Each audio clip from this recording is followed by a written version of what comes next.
केंद्र सरकार के द्वारा 8वें वेतन आयोग को मंजूरी मिल चुकी है। 1 जनवरी 2026 से इसे लागू होना है। आज की अपनी इस वीडियो में हम बात करने वाले हैं केंद्रीय विद्यालय संगठन केवीएस पीआरटी शिक्षकों की सैलरी 8वें वेतन आयोग के लागू होने पर कितनी होगी। यहाँ पर कुछ फैक्टर्स को लेकर के हम बात करेंगे। दो बेस पर कितना कुछ आपका फिटमेंट फैक्टर हो सकता है, फिटमेंट फैक्टर के बारे में भी बात करेंगे। अभी सैलरी कितनी है उसके बारे में भी हम चर्चा करेंगे। बढ़ोतरी कितनी होगी वह भी हम देखेंगे। वीडियो में लास्ट तक आप बने रहिएगा। आप सभी का बहुत बहुत स्वागत है महेश अकेडमी यूट्यूब चैनल पर। नमस्कार आप सभी को। एक एर्थ पे कमीशन नाम की प्लेलिस्ट हमने बनाई हुई है अलग से। वहाँ पर आप जाएंगे तो आपको सब कुछ समझ में आ जाएगा। कितना कुछ एर्थ पे कमीशन के बारे में जो भी हमने बताया हुआ है वो सारी बातें यहाँ पर। केवीएस पीआरटी शिक्षकों की सैलरी अगर हम अभी 7th सीपीसी यानी कि जो भी आपका केंद्र सरकार का जो वेतन आयोग है उसके आधार पर अगर हम बात करें तो बेसिक पे 35,400 मिलता है। ध्यान दीजिएगा, जब हम उत्तर प्रदेश में प्राइमरी शिक्षकों की बात करते हैं तो उनका भी जो बेसिक पे है वह 35,400 रुपये ही है। आगे है यहाँ पर डीए की बात की जाए तो 53% डीए इस समय का है। अगर उसके हिसाब से देखें तो 18,762 रुपये निकल के आएगा। एचआरए की बात की जाए 27% हमने लिया है यहाँ पर 9,558।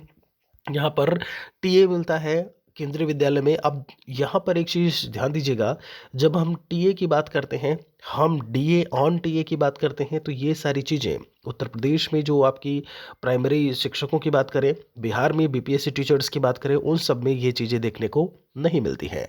टीए में 3600 रुपये है, डीए ऑन टीए मतलब टीए पर भी डीए मिलता है, ट्रेवल अलाउंस पर भी, तो ये है 1368 रुपये। अगर यहाँ पर ग्रॉस मंथली सैलरी की बात करें कि वीएसपीआरटी की तो वो है 68,688 रुपये। 1 जनवरी 2026 से 8वां वेतन आयोग लागू होने वाला है। और यहाँ से अगर हम बात करें तो जो बेसिक पे है आपका 35,400, दो हमने फिटमेंट फैक्टर लिए हैं। जरा इस चीज़ पे बहुत अच्छे से ध्यान दीजिएगा। एक फिटमेंट फैक्टर 1.92 है, एक आपका 2.86 लिखा हुआ है। यहाँ पर फिटमेंट फैक्टर के बारे में बात की जाए तो जिस तरीके से जो महंगाई है बढ़ रही होती है, एक समय ऐसा आता है कि महंगाई की अगर हम बात करें आप उसे कहीं ना कहीं फिटमेंट फैक्टर में जो है वो कन्वर्ट कर देते हो, या यूं कहें कि एक कोई वैल्यू जिससे आप जो बेसिक पे है उसे मल्टीप्लाई करते हैं, फिर वो आपका जो नया पे आता है, जो नया अमाउंट आता है वो आपका बेसिक पे हो जाता है। और उस समय आपका जो डीए है वो शून्य हो जाएगा। उस पूरे ईयर में आपका डीए शून्य हो जाएगा। तो यहाँ पर अगर हम बात करें 35,400, अब एक चीज़ यहाँ पर ज़रा गौर करिएगा। जब हम बात करते हैं आपके 2006 से लेकर के 2016 की ड्यूरेशन में 7वें वेतन आयोग के बारे में, उस समय महंगाई लगभग 120% के आसपास थी। महंगाई मतलब जो डीए था उसका परसेंटेज की मैं बात कर रहा हूँ।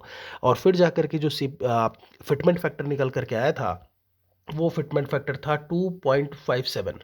अब यहाँ पर ये अंदाज़ा लगाया जा रहा है कि इसी के आसपास, चूँकि क्या है कि धीरे धीरे महंगाई बढ़ ही रही है, तो फिटमेंट फैक्टर आपका यहाँ पर 2.57 से ज़्यादा होगा। लेकिन एक चीज़ हम आपको बता दें कि उस समय महंगाई डीए की बात की जाए तो वो आपका 120 के आसपास था, 120 से 125 के आसपास। यहाँ पर अभी अगर आप इस 2025 के लास्ट तक की अगर हम बात करेंगे तो ये केवल 59 टू 60% ही पहुँचेगा। तो ऐसे में फिटमेंट फैक्टर पर अभी इसीलिए हमने क्या किया है कि एक वैल्यू आपकी 1.92 ली है और एक वैल्यू हमने 2.86 ली है। तो समय बताएगा कि सरकार कितना कुछ इस पर काम करती है, कितना फिटमेंट फैक्टर देती है, कितने परसेंट का इंक्रीमेंट देती है। यहाँ पर अगर हम बात करें तो आप देखेंगे 35,400 का तो कुछ इस तरीके से अमाउंट निकलेगा। डीए पूरे साल शून्य रहेगा, एचआरए 27% है। टीए हमने वही वैल्यू ली है 3600, और डीए ऑन टीए भी हमने 1368 उतना ही लिया है।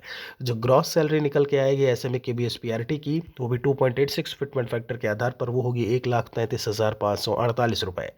यहाँ पर कुछ कटौतियाँ होती हैं। मैंने जैसा कि बोला ग्रॉस सैलरी मैंने बताई है, कटौतियाँ हैं इसमें। कर्मचारी वेलफेयर 60 रुपये डिडक्ट होता है।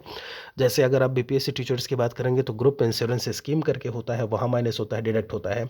यहाँ पे हमने दिखाया 60 रुपये, और एनपीएस में आपका डिडक्शन होता है जो कि बेसिक पे और डीए का 10% होता है। तो ग्रॉस सैलरी हमने आपको बता दी है। बाकी चीज़ें आप यहाँ से समझ सकते हैं कि केवीएस पीआरटी की कितने को सैलरी होगी।